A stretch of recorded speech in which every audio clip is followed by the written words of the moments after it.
do the jingle, jingle, jingle to start. And yeah, and then we'll start playing. Okay, so then we just go. I'll come in after one bar.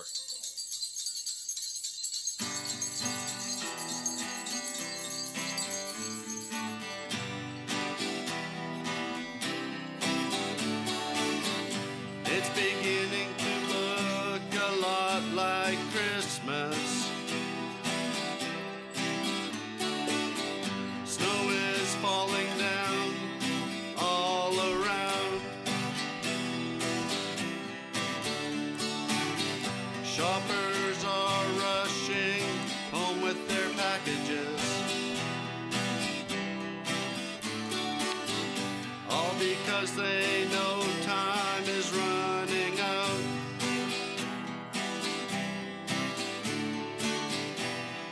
This is the season to be jolly.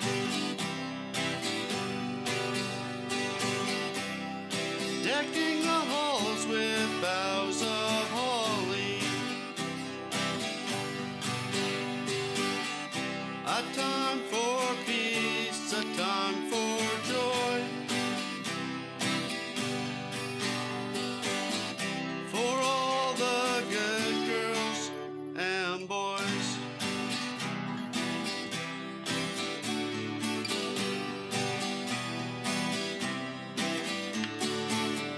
There's Frosty the Snowman over there.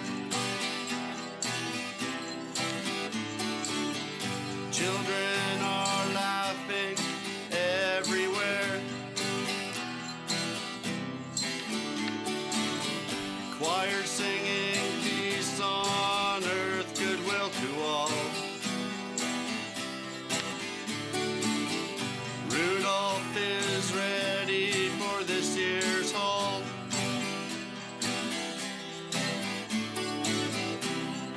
This is the season to be jolly.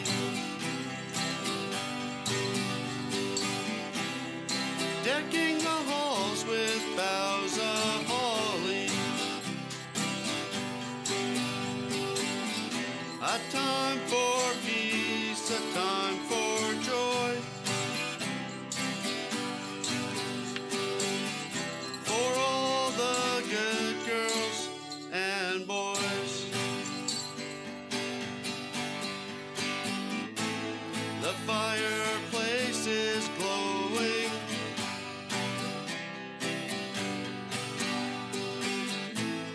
Santa Claus is ho-ho-hoing. Ho, ho, ho. It's Christmas time. It's Christmas time. It's Christmas time.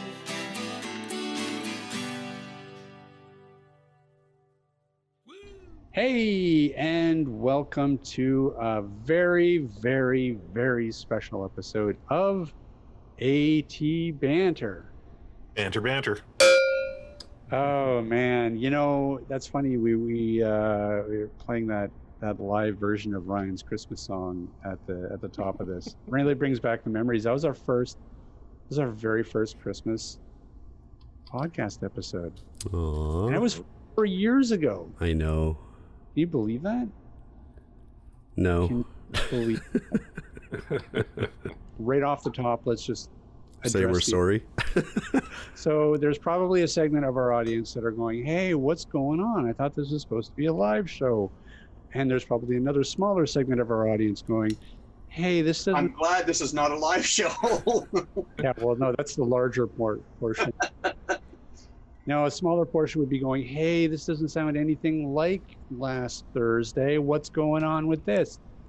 So we should explain. We did a live show, our live. The intent was we were going to do a live Christmas show in front of a live audience on Zoom, and we did. We took over the anti-gloom Zoom room.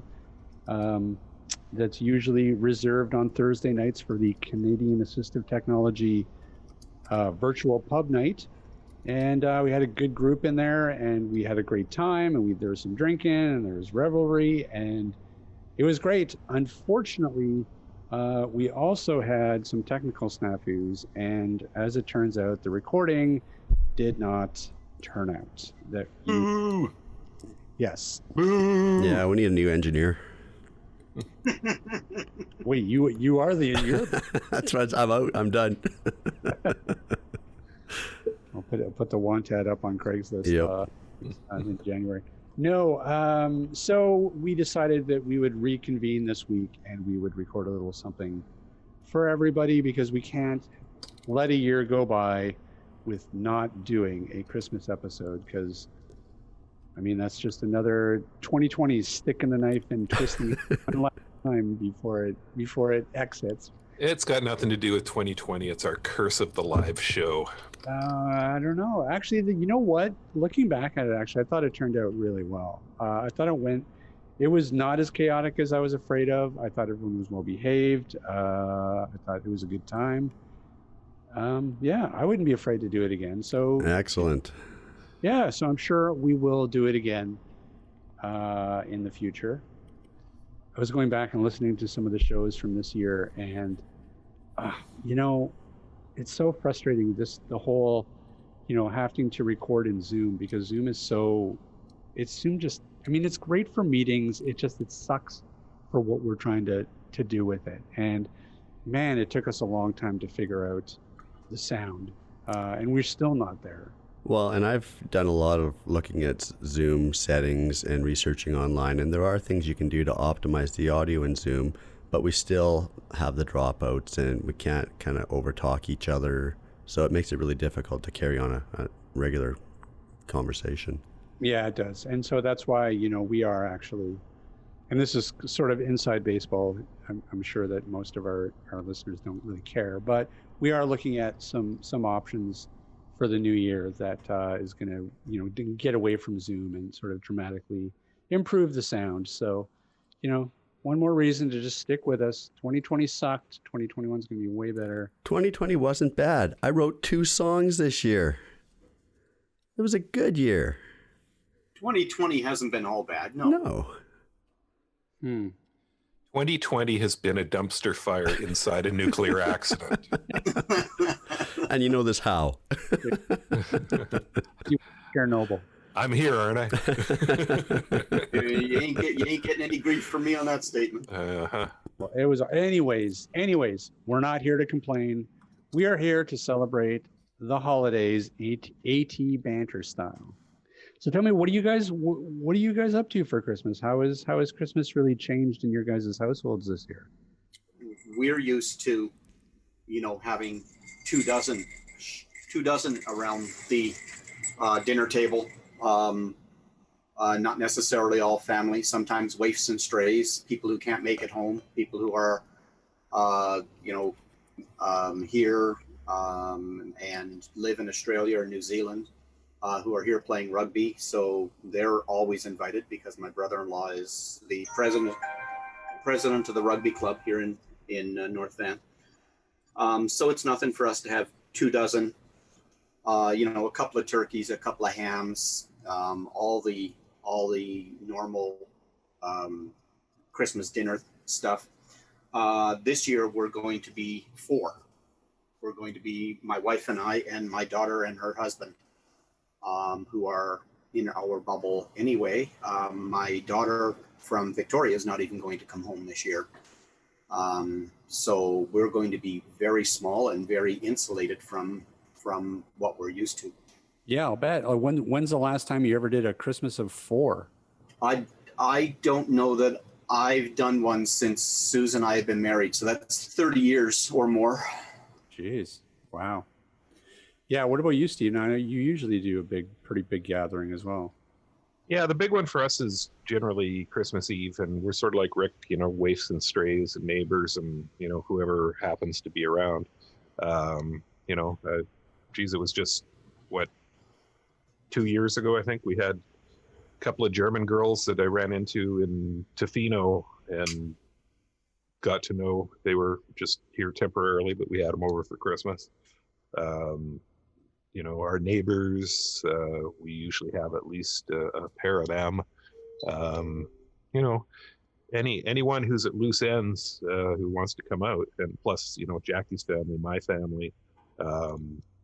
So this year we're just down to Jackie's mom and her brother, and Mike's girlfriend and Abby's boyfriend, and that's it. That's it. That's the whole lot. We can't get my mom out of the home on the North Shore. They are actively discouraging their residents from leaving to go out. Down. And as it is, my mother-in-law is going to have to go into a 2-week quarantine when she goes back to her place. Right. Yeah, it's a weird year. It's a weird year, but it's only 1 year. Yep. That's how I'm approaching it. It's not the end of the world yet. Well, here's the thing: it's the year that's going to make us appreciate all the ones to follow. Hey, there you go. That's a great attitude. Now, Ryan, usually you go away, don't you? You don't usually go back to Alberta? Not for Christmas, no. We usually go to my sister-in-law's in Langley and spend Christmas Eve with their family and their kids, and then just spend the day, Christmas Day, over there, opening presents, and eating, and just having merriment. And then usually, I think Linda, my wife, would have an open house on Boxing Day, so we'd invite the neighbors and friends over. But none of that is happening. We are doing everything over Facebook Messenger. So Christmas Eve, we are doing a virtual gathering where we're going to do 2 hours of like trivia and music and just some regular banter. And then Christmas Day, exactly. And then Christmas Day, we're just going to do it again, but virtually open presents with each other. Oh. Mm-hmm. I have a feeling that a lot of stuff's going virtual. I mean, I'm pretty much doing the same thing. Everything's going to be pretty much virtual. In person, I got me and the cat. That's it. Well, you don't have to cook a turkey for you and the cat. Yeah, that's true. Kentucky Fried Chicken. And I feel like that's a lot of people. I feel like a lot of people are going through this where they're just like, well, they're making plans, they're maybe scaling it down, but they're not exactly following the guidelines. Like there's some gray in there, and I feel like a lot of people are kind of in that boat. And I find myself in that boat too, because like I said, I've been invited over to a couple Christmas related events that would be considered I would be considered outside of somebody's bubble, and I feel funny about taking them up on that. So I'm probably just gonna, I think, just stick at home and just be safe. Like I said, it's one Christmas out of how many Christmases that it has to be a little bit weird.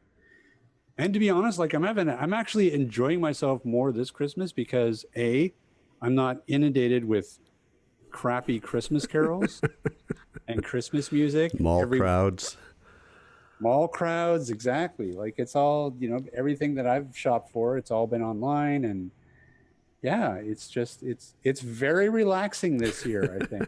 So, but I understand it's a hard year for a lot of people, but like I said, you just got to take it, and it is what it is for this year. And next year, by this time next year, this will hopefully all be a memory, unless that mutated virus in the UK is crappy. But you had to go there. I was watching the news about it today. I was concerned. What's the general feel of? I think it's going to be really low key. Oh yeah, for sure. We're gonna sit around, we're gonna eat, drink, and play games, and that's pretty much Christmas. That's pretty much it. Yeah, watch a few movies. Do you find that the normal like excitement about Christmas is muted this year? I think yes, I would agree with that statement, but I think you're saying that as a bad thing, maybe, because from what I'm hearing from people is this has been a real eye-opener for them to look internally rather than externally. What can I get? What can I do? What can I do this? Can I do that? Instead, it's, oh, I'm thankful I don't have. Or I'm thankful for you reaching out. Or I'm thankful for my bottle of gin.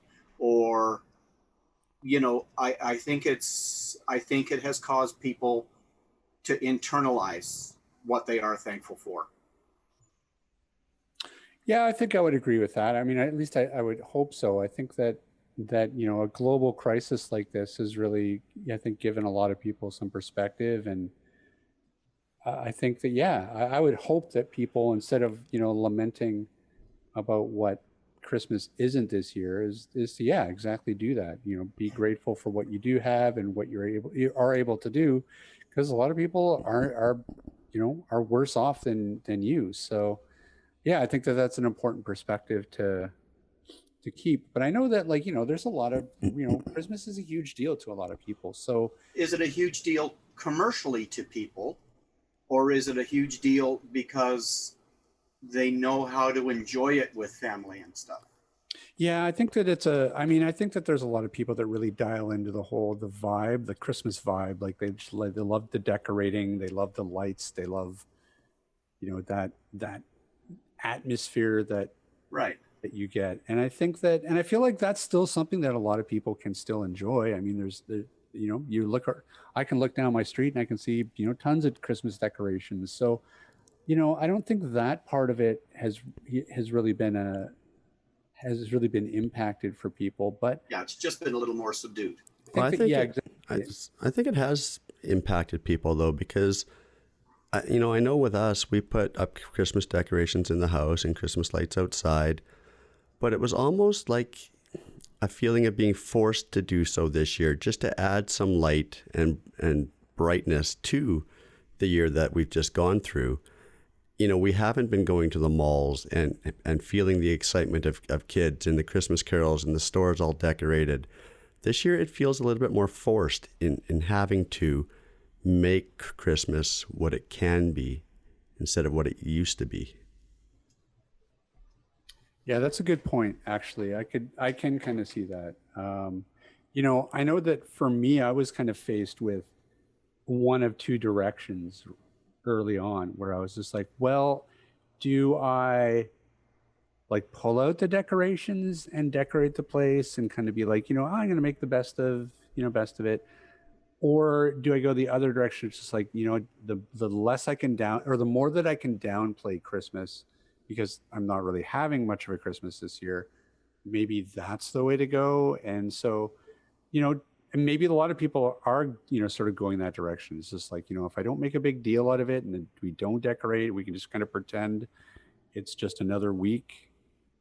Yeah, well, you could go the other route too. You could go like my nephew in Ireland and start posting crap on Instagram, like ignore the government, have your Christmas celebrations, mix households, hug your loved ones. They do not have the right or the authority to destroy human intimacy. No official should ever enjoy such dominion over our lives. So carry on. Merry Christmas. Oh my God. Wow. I literally want to hop a flight, go through quarantine, and go to his house just so I can smack him upside the head. Jeez. Well, It'd it's work, wouldn't it? I was just going to say, it's like some of these worship services that are continuing on despite orders. It's Don't get me started. Oh, Yeah. out in the valley. Yeah, over the weekend. yeah. Yeah, and Another $8,700 in fines to 3 churches. And strangely, for some reason, the same area is just rife with COVID. Yeah, strange, ain't it? Wow. Seeing that, eh? All right. Well, you know what? Let's move on from Christmas. Let's talk a little bit about the year that's been, because that's always fun. The year that was.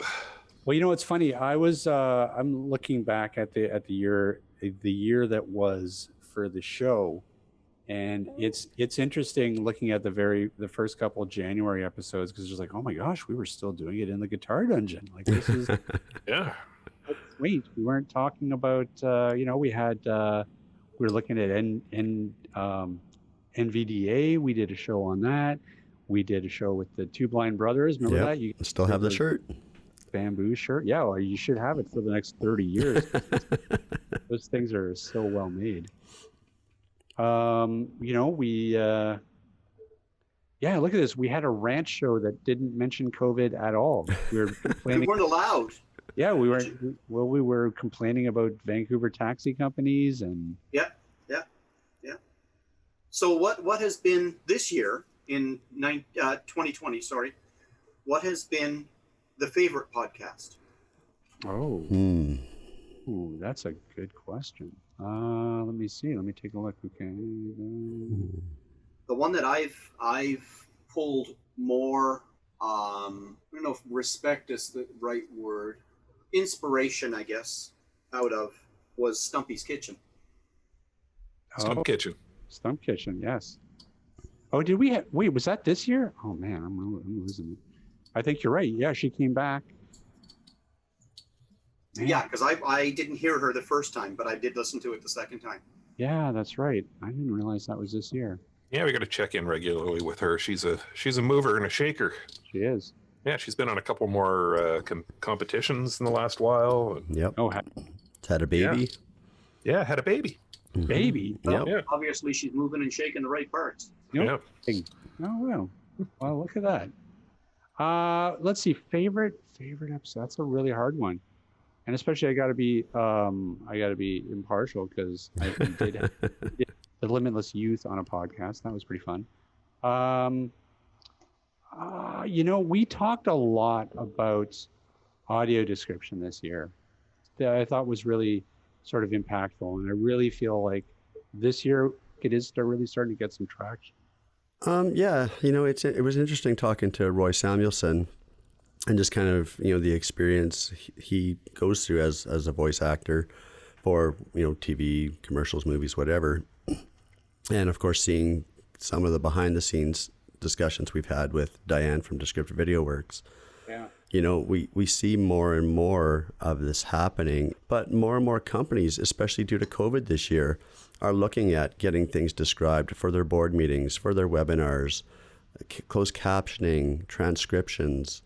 It's really been kind of bringing accessibility and accessible formats to the forefront due to this pandemic. So, I'm excited about where that's going to go. Yeah, me too. I think that's, I think that this year I really felt like I noticed a difference in the amount of people that were talking about audio description, as opposed to prior years. So I really feel like it was a big year for them. Another interesting couple of episodes were the ones where we had the guys, the Envision AI and Vision Glasses in particular. We had them on a couple episodes, and I feel like that's a product to really keep your eye on. Have you guys heard any sort of feedback on anything? Because I know they launched fairly recently, but have you guys? Steve's got a pair. They just arrived today. I have not even had a chance to play with them yet. I'm still charging them up, but these are the Envision AI glasses. Yep, they're super light, kind of cool looking. Yeah, I'm excited. Yeah, no doubt. What about you, Steve? What's you got a favorite episode of this year? I was going back through the list of them, and there's two that stand out for me because they have nothing at all to do with assistive technology.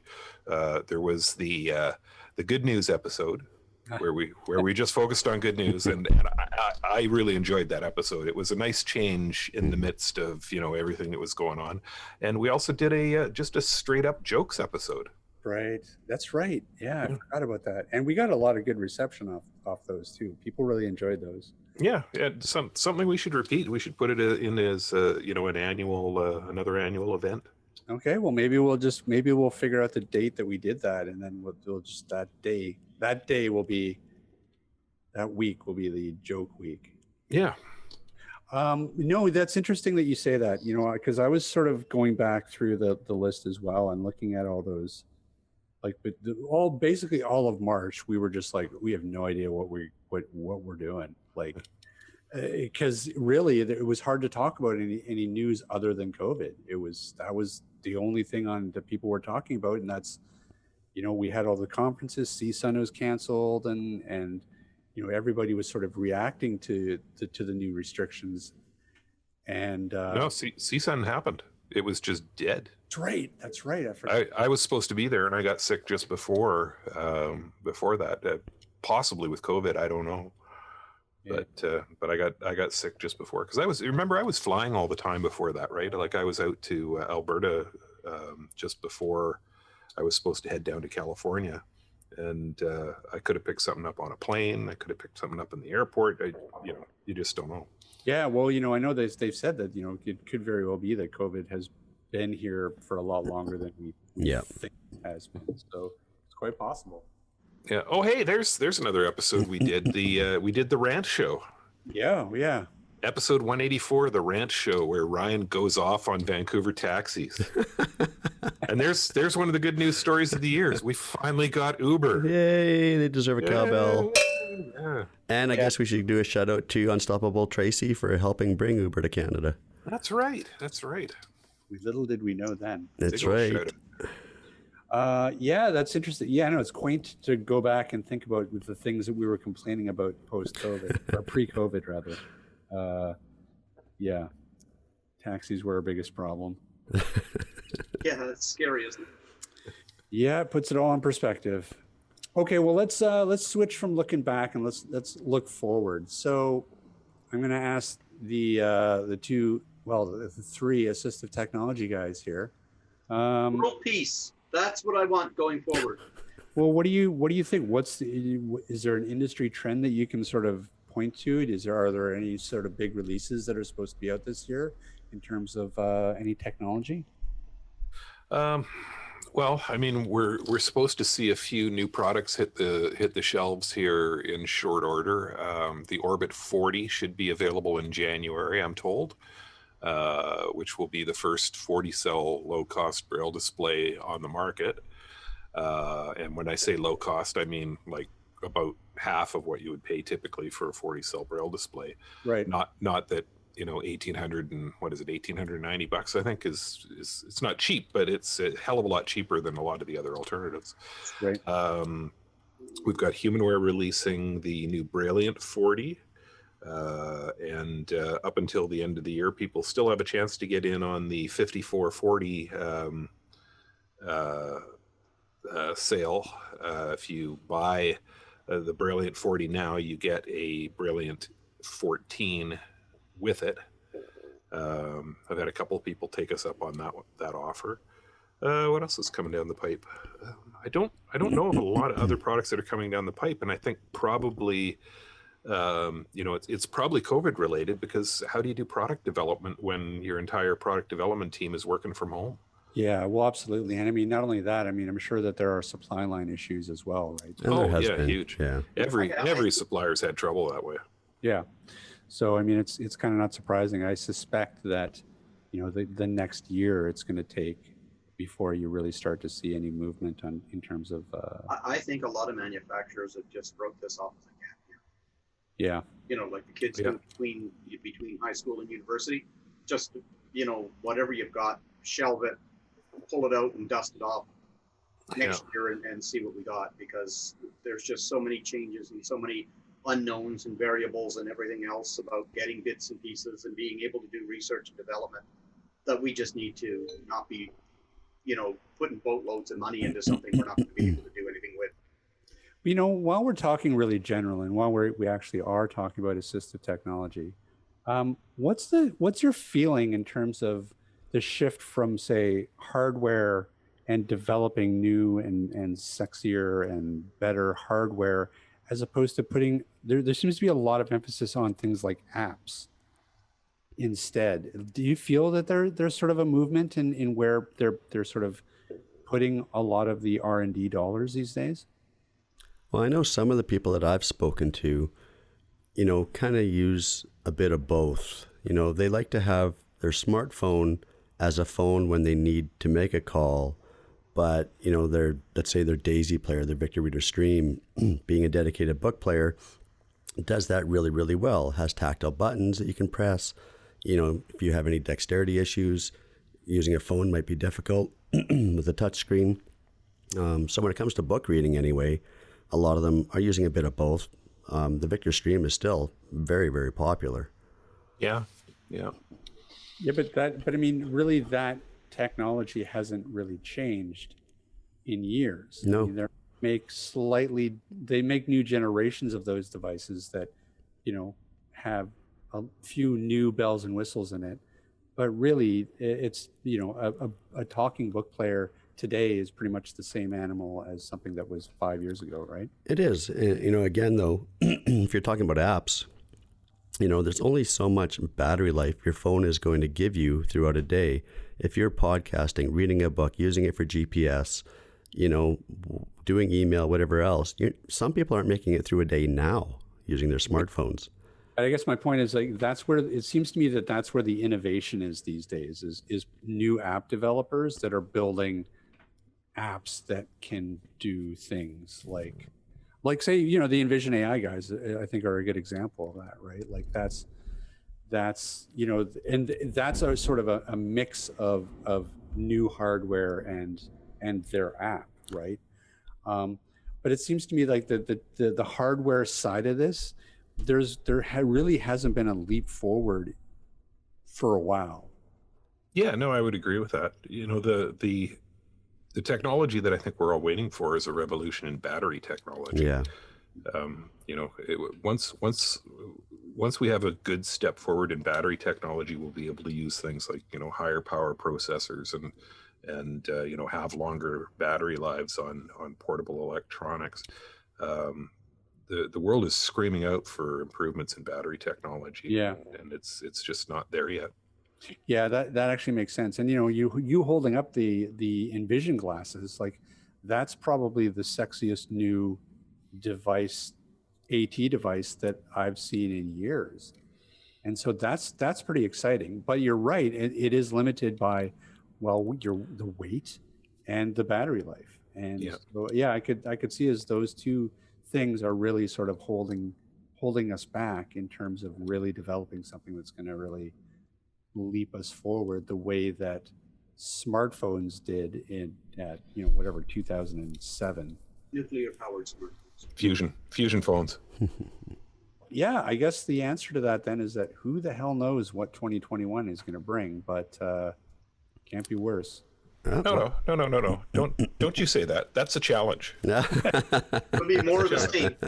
And as I've said to a number of people now, this year we're going to source the year from somebody that has a 30-day return policy. Yeah. because you look at January 8th last year, Iranian airliner shot down, fresh into the new year, boom, a whole bunch of people dead. If that happens this year, I'm returning the year. Yeah, there you go. I'm sending it back. Keep the receipt. Well, you know what I heard too is that, and I didn't Buy it from Amazon. They have a 30-day money back policy. Yeah, boom. And pay for it with PayPal. Okay, boys. What else? Anybody got any closing, parting thoughts, ideas? Okay, well, I just want to take a minute to tell you guys, you three specifically, how much I appreciate you. I know where I would be without you, and it's not a good place. So for everything you bring to the table and for all your tomfoolery and joking aside, there's nobody more important other than my wife in my life except you guys, and I appreciate that. Aww. Oh, we love you, buddy.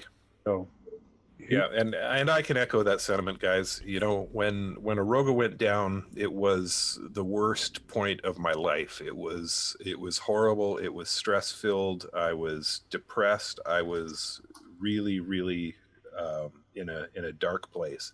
And you guys and my family got me through that and got me back on my feet again.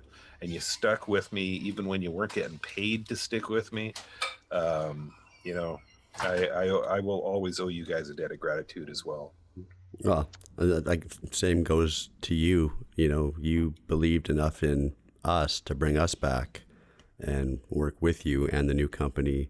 And, gratefully, to our audience and to our clients who, we've also said many of them are our friends as well, with the relationships that you have cultivated and Rick has cultivated over the 20, 30 years at Aroga, people came back and we were able to make another company continue on. So thank you to you.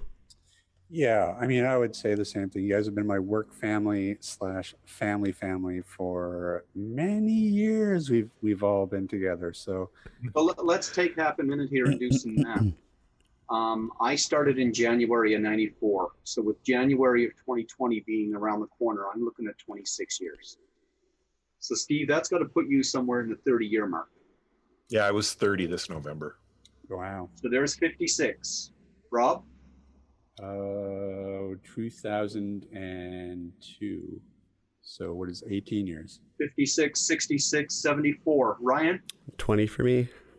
94 years. 94 years of experience just between the four idiots here. Jesus.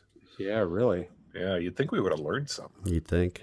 Well, I think we should also extend all of that goodwill and warm, fuzzy feelings out to our audience who have stuck with us for almost 5 years of this nonsense. So, we appreciate everybody sticking with us. And even through the times where we had no idea what the hell we were doing. Yep. We couldn't do it without an audience, and we got an awesome audience. Yeah, I think I was going to echo that same sentiment. With us being so tight and with us leaning heavily on our families when times got rough and whatnot, there's still something, and it's not a small something either, that really, without our clients and without our friendships and without our relationships over the years, we'd be sunk. Yeah. We'd be sunk without them. So to those people who stuck with us through thick and thin, the lot of us really appreciate you.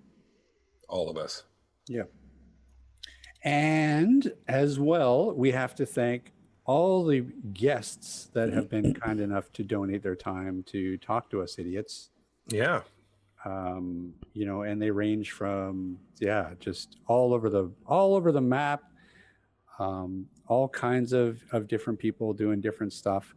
It's always a treat getting Ryan's email invites on going, who are we talking to this month? Well, so I have to say, well done to Ryan, our scheduler, and our guest wrangler too. You do an amazing job every week. Absolutely. I try, so thank you.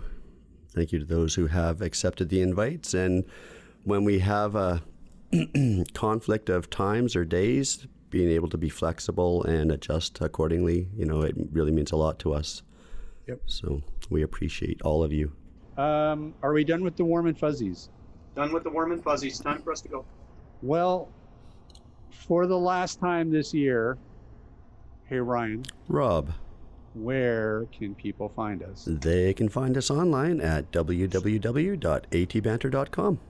They can also email us if they so desire, cowbell@atbanter.com.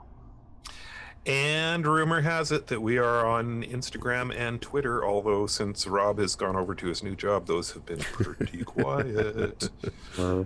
And we're also on Facebook as well, which I never look at, so I have no idea what's going on there. I'd also like to thank everybody who showed up for our live episode followed by Pub Night, because we had a good time at that live episode and people said some really super nice things to us and about us, and it was very, very much appreciated. Unfortunately, we can't post it because the recording was incomplete, but nonetheless, everything that you guys said was taken very much to heart, and we will do a live show again sometime, and hopefully not be cursed this time, because this is what, our second or third cursed live podcast. I think it's our second.